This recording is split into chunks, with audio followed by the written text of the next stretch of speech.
ஜனநாயகன் படம் முழுசா சமூக வலைதளத்துல வெளியாயிடுச்சு.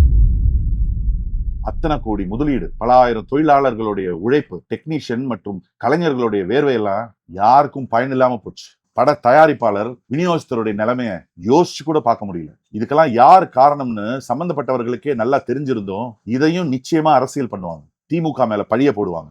என்ன ஒரு கேடுகட்ட அரசியல் இது! இதுவரைக்கும் தமிழ்நாடு பார்க்கவே கூடாத ஒரு அரசியல் இது. எந்த ஒரு ஆதாரமும் இல்லாம பச்சையா வாய் கூசாம பொய் சொல்ற ஒரு கட்சி தலைவன். கூட்ட நெரிசல்ல 41 பேர் செத்தாங்கன்னு கேட்டா காரணம் திமுக. கரூர் சம்பவம் நடந்ததும் மாச கணக்குல நிர்வாகிகள் தலைமறைவா இருந்தாங்களேன்னு கேட்டா அதுக்கும் காரணம் திமுக. கட்டின மனைவி விவாகரத்து கேட்டா கூட காரணம் திமுகன்னு சொல்றதுக்கு நீங்க எதுக்கு கட்சியை நடத்துறீங்க? அவ்வளவு வீக்காவா இருக்கீங்க? தரமான ஒரு நிர்வாகிய உங்களால அடையாளம் காட்ட முடியுமா உங்க கட்சியில? பச்சையா சமூக வலைதளத்துல திட்டுற உங்க ரசிகர்களுக்கு ஒரு தடவையாவது அப்படி பண்ணக்கூடாதுன்னு நீங்க ஒரு அறிக்கை விட்டுருக்கீங்களா? திமுக ஒரு தீய சக்தின்னு யாரோ எழுதி கொடுத்தத உணர்ச்சி பூர்வமா பேசி நடிச்சுட்டா மக்கள் நம்பிடுவாங்களா?